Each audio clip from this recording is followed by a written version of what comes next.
but I want to have faith in humans. Give me something to believe in.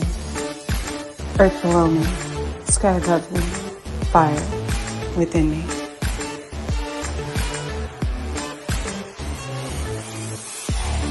Brought to you by UPRN Network. I'm Trish Moe, and this is The Missing Piece.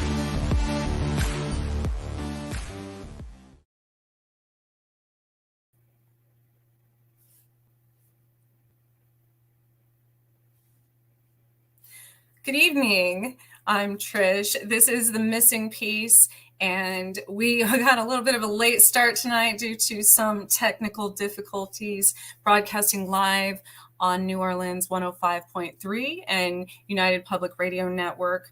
I am in the Midwest, located in Kansas, however. And thank you for joining me tonight. Tonight, I kind of wanted to do something a little bit different. I was hoping to I know a lot of my listeners are still familiar with me from Chasing Prophecy, which is on Tuesday nights, as well as I have made, been on some of the other shows as well in the past. So, but I kind of wanted to, I haven't really had the opportunity to introduce myself as far as what specifically I do and who I am, as far as what I hopefully can share with you. And so it kind of began last year at this time, ironically. Everything, any project, any goals, any things that come to mind are usually at a point in my life where I have literally hit rock bottom. And I know, the world was in a disarray last year as far as COVID goes. So it started with that. In January, February, I was at a transitional phase in my life as far as I had to move out of my house. I was homeless for a little bit in there. I got sick sometime in there. I do have Lyme disease. So that's something I battle off and on as well. And I kept, I had always told people that at the end of the day, if you have a story, everybody has a story. Everybody should be heard as far as their life. And at the end of the day, if you don't have anyone to tell that to, I've always said it's kind of like a book that just sits on a shelf and is never opened. And so through all of these spiritual awakenings, I've had numerous near-death experiences and such. And during those times, my spirit guides and ancestors and things, I always said, well, who am I supposed to tell? Who am I supposed to tell? Because as most people go through hard times in life, other people tend to isolate you, we isolate ourselves actually. And especially when you're involved in paranormal and things that other people don't really understand. And so that's when they said, I said, who am I going to tell? And they said, tell the world. Tell the world. So I started a business. That's when I started my photography and art and Savage Roots Alchemy, which is the beginning of a very big project as far as my art and photography and everything else ties into. But I embarked on that venture, with goals, not knowing how it was going to go, not knowing what was going to happen.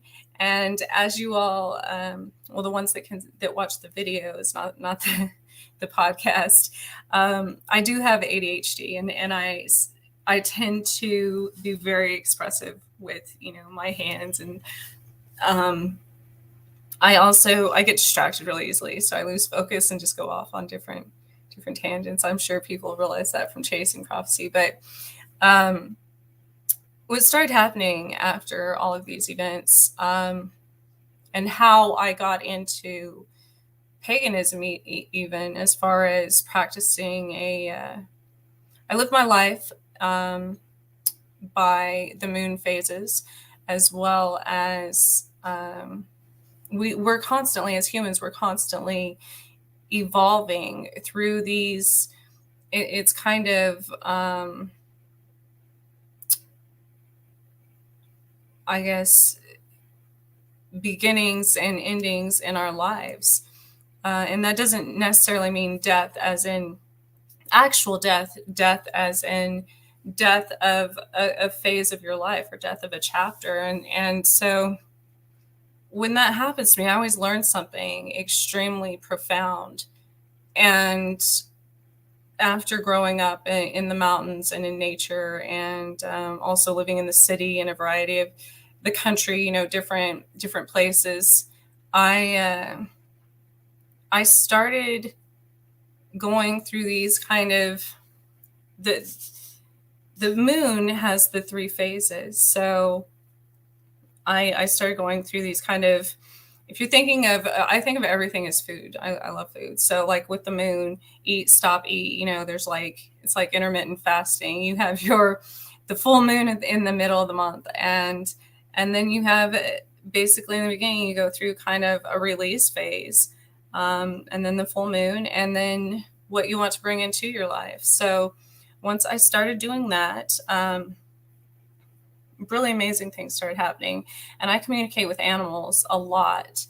And I was thinking I think I'm going to start sharing a lot of these crazy things that happen to me literally on a daily basis that I channel, or how I connect to my ancestors, or how I connect to spirits, how I connect to historic people at locations. And a lot of times I am intuitively drawn to a specific event or person or business or cemetery, or historical place. And then from there, I'll go visit the place, or I guess I don't really investigate per se. I go there and I listen. I try to use all of my senses and just be still the first time I go somewhere. The second time, I try to take pictures, because a lot of times we don't always see everything. And I try to see the bigger picture and see it from all angles. So as a photographer, that means looking at it in all directions, because a lot of times when you go back is when you actually see what matters. So in my hometown, I love on the museum, the motto is preserving the past to serve the future. And especially recently, that there's been so much controversy around what is shared in schools, what is shared in libraries, what historical monuments, things like that are being taken down, books destroyed. And so we're losing a lot of that history. And I think it's important to preserve that so we remember, but not necessarily in a negative light. So this all started recently with a mouse, actually. Where I live, I had a vent opening in my house, where my dryer was, and about the beginning of fall, before we covered it completely, a mouse got in my house. And it's funny because you see mice historically in every, in medieval times and fairy tales. They're very big in a lot of children's books, nursery rhymes, things like that. So anyways, this mouse was in my house, and I'm an empath. So I have a hard time. I don't even kill spiders. I don't have the ability to, I don't want to hurt things ever. And so, and as a pagan, that's part of our witch's creed too, is harm to none. So this mouse, I have kids and stuff. So it would be crawling around on the counter and just making us crazy. And I'm like, I don't know what to do. I don't know how I'm going to catch this. I don't know what to do about it. So a cat came into my life. I adopted from the Humane Society. Actually, a very good friend of mine led me to that, and he's the cat's one of the greatest things that could have happened at that time. I think he adopted me. His name is Thor. A lot of you have probably seen him on Chasing as well. And but he saw the mouse one night, and he was afraid of it. And that's kind of what we do to animals and people. And when we kind of give away our power in that aspect, he's lived domesticated so long that he didn't realize that he was the mouse, or I'm sorry, that he was bigger, that he was the cat, and that the mouse was smaller than him. And his previous owners had him declawed, so he doesn't really have a defense mechanism either. So he just watched it, and he was afraid of it. He didn't realize that he was actually the predator in that situation. And so I thought, well, okay. So everybody says, if you want to take care of a mouse problem, and I wanted to do it organically, meaning I didn't want to kill it, obviously. I couldn't catch it or let it out of the house in any way. So then I got a cat that was supposed to be his job, and then my cat's broken also. So then I thought, okay, I went looking for traps, and they all seemed very, very violent. And I didn't want to see something get tortured, or, they have glue traps, and they have the metal traps that you said, and they have, so I finally broke down. I ended up getting a trap that is enclosed, and you set the bait underneath. It's like a little house type thing, and you twist it and it sets it, and you don't have to see anything. The mouse goes in there, a door shuts, and it spins and kills it somehow. And granted, I had gotten quite, I kind of gotten away from my spirituality and been disconnected from that since living in the city. And the city will do that to you because it kind of numbs us. Violence and crime and everything where I live, it becomes so normal that sometimes we forget that how much damage it does to our world. And so I set this trap, and nothing happened for about a week. Nothing happened.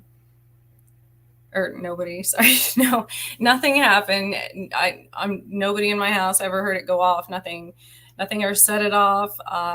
And I thought, okay, well, this is stupid. I was sitting at my desk one day, and I sense animal vibrations when they come near me. And so I sitting there, and I looked over, and the mouse was just sitting there looking at me. And it didn't move. It stopped. And we had this moment. We had this, I don't know how to explain it to people who don't necessarily, and I don't communicate with all animals. I think it has to do with how grounded I am and my mindset at the time and stuff. But we had this moment. We had this understanding, and the mouse was basically just trying to. We're just from the mouse's point of view. It was doing the same thing I am, just trying to survive, come in from the cold, keep its family, feed its family, be healthy, find a place to live. And so we had this entire exchange, almost like an energetic exchange. And while I was sitting in that place after the mouse ran off, this probably went on for like 3 to 5 minutes, which seemed like a very long time. And as the mouse left, we had this understanding. And my mind was blown at what had just transpired, the connection I made to such a small being, on this earth. And And then I thought, oh my goodness, I forgot about the trap. And so as I was going to my kitchen to get the trap, I hear this pop, and I hit my knees. We fight most of our battles on our knees, um, and I heard the most profound, painful scream I've ever heard in my life of something dying. And it wasn't even just of death. It was like a sense of betrayal, because I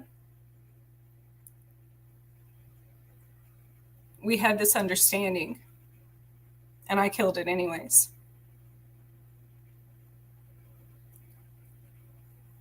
We trusted each other, and I didn't move the trap. And so this has to I think about this with anything, with cultural differences, racial differences, countries, wars, anything. Um, it's kind of the same thing. We all live in the same world. We're all trying to survive, and it's not that I didn't want to kill the mouse. I didn't want to kill its family, or you know.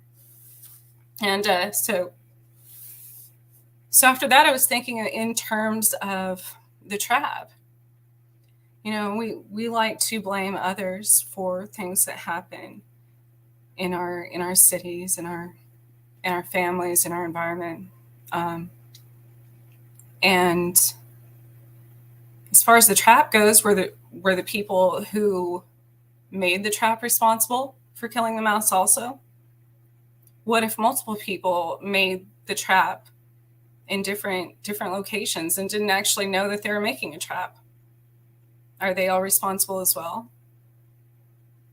If they didn't know what it was going to be used for, then should they be held accountable? I mean, I think it has, and that has a lot to do with my beliefs as far as mindfulness. It's completely about intention. I'm the one. No, I didn't intentionally mean to kill that mouse. But the mouse didn't know that when it died. Shoot, it could come back in another life seeking revenge on me, and I can't explain that I didn't mean to kill the mouse, because it's already done. But I'm the one that set the trap. I'm 100% accountable, because we always have a choice in life. And then as far as Thor goes, he's the bigger beast. But because he's lived, confined all his life and had his claws removed, he feels like he can't defend himself. And all of that just signifies that how big something as small as a tiny little mouse, how much impact and how big of a voice it can have. In that specific moment, it changed my entire life and my entire perspective of so many things. Because, and that's when I started, actually, that's where the missing piece came from. And I think these things are passed down through generation after generation, as far as past hurt and past hate and past trauma in our lives. And when you go through family lines, they always talk about their past enemies and their past. Most people don't talk about their mistakes.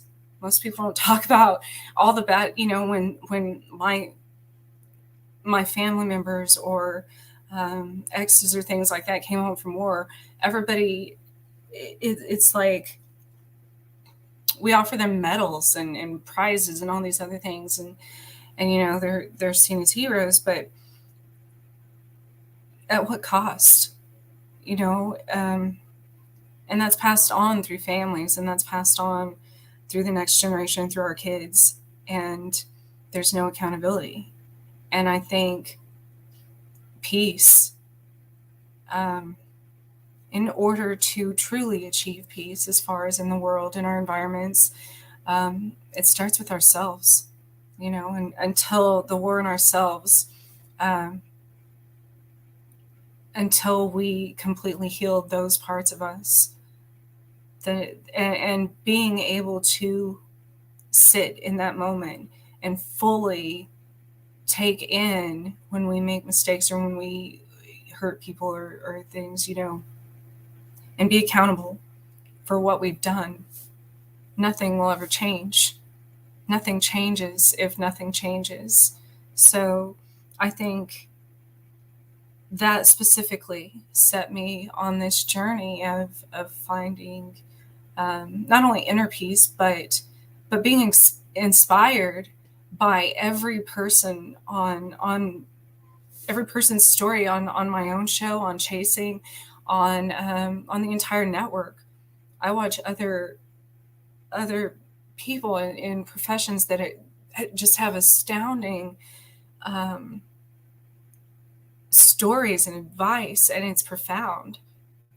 And I think once you start seeing the bigger picture and realizing that, trying to see the perspective from everybody's, even meeting people from we tend to box ourselves in, and meeting people from other parts of not only the world, well, even the US, but the world.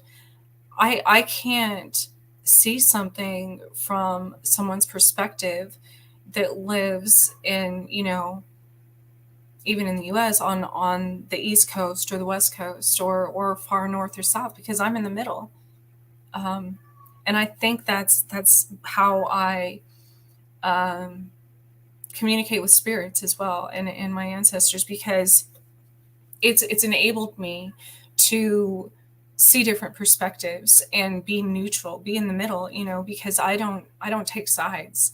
I try to see everything objectively and focus on solutions, rather than creating more negative energy in different locations. So I think the importance there is, when I go to a place, historical figures from all over contact me, sometimes from all the way across the world. And that's important, because even though our history is destroyed, many times our spirits can't be. Nothing can ever destroy our spirits. So they're still able to communicate that message from other worlds or other dimensions, and that's huge. So if more people were able to share that and bring all of our findings of, yes, people say we go to the same places to investigate paranormal activities, and we go to and everybody has the same evidence and all this, but everybody's perspective is different, and everybody brings something else to the table.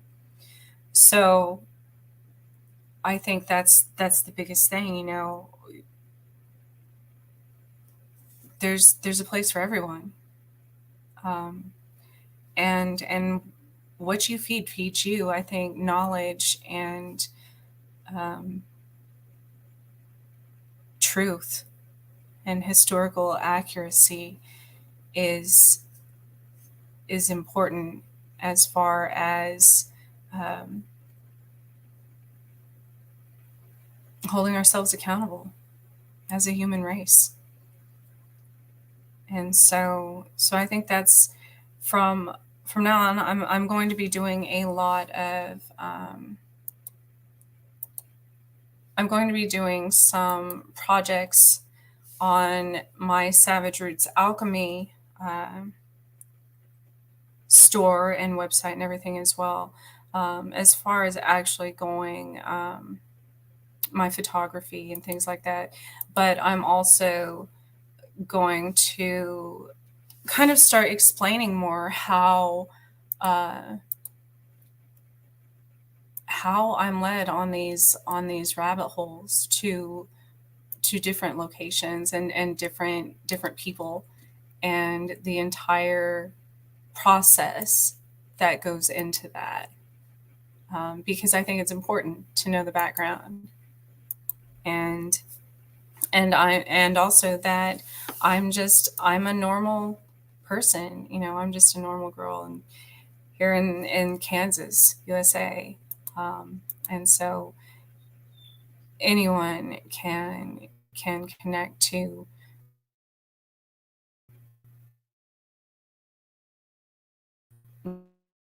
nature, I think. And that's what I've taken from this. As far I do have some exciting, um, really different people in the future that I plan on interviewing. Um, that I think will bring a very unique perspective to the amazing gifts that people have in this world, and that I'm excited to be able to help them share those. So um, that's something